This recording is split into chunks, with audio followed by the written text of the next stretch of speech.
Hi! Hello guys! Welcome to my mini vlog. Sa ngayong araw na to, nandito tayo sa Halifax, Canada. So ito nga pala yung bubungad sa inyo paglabas nyo ng terminal. Ayan, marami kayong mabibili dyan. Yan, mga souvenir, lakad-lakad lang, eme-eme. So ito na nga, hindi ako nakontento. Lumabas talaga ako guys. Dito, lumabas ako sa port.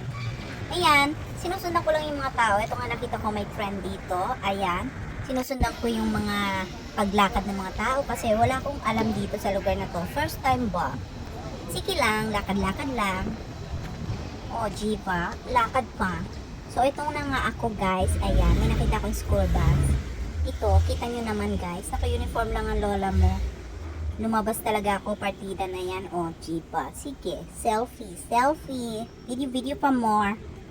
Hindi ko talaga alam kung saan ako pupunta guys. Ayan. So dito may souvenirs shop din dyan.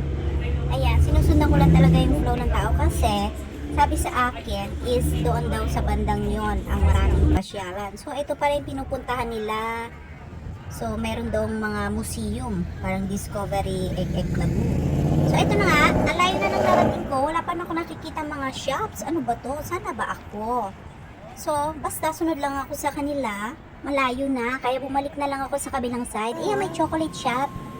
Nakita ko si Irma dito, oh. Wag ako. Iyo. Si Irma na hiya.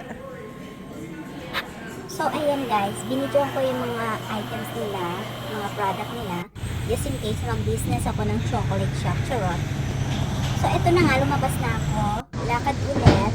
So, napunta ako sa park, ayan. Lakad lang ng lakad hanggang may makitang something eklabi. At ayun, may nakita nga akong parang supermarket doon. Ayan, saan kaya ang abot ng 20 Canadian dollar? Bigay ito ng pasahero, baka marami akong mabili dito. Kaya ayan, pupunta natin yung supermarket na yon. Ayan, superstore.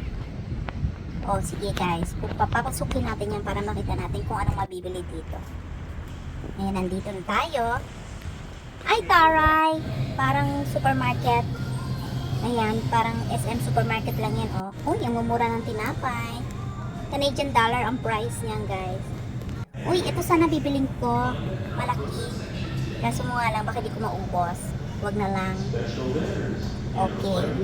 Ayun, dito na ako sa cabi. Nakikita nyo naman, ang budget kong 20 Canadian dollar ay naging ganito. Ayan, nag-off cam ako, hindi ko binili yung mga tinapay kasi ito yung mga pinamili ko. Ayan, Canadian dollar siya. Pero mahal pa rin kasi may tax.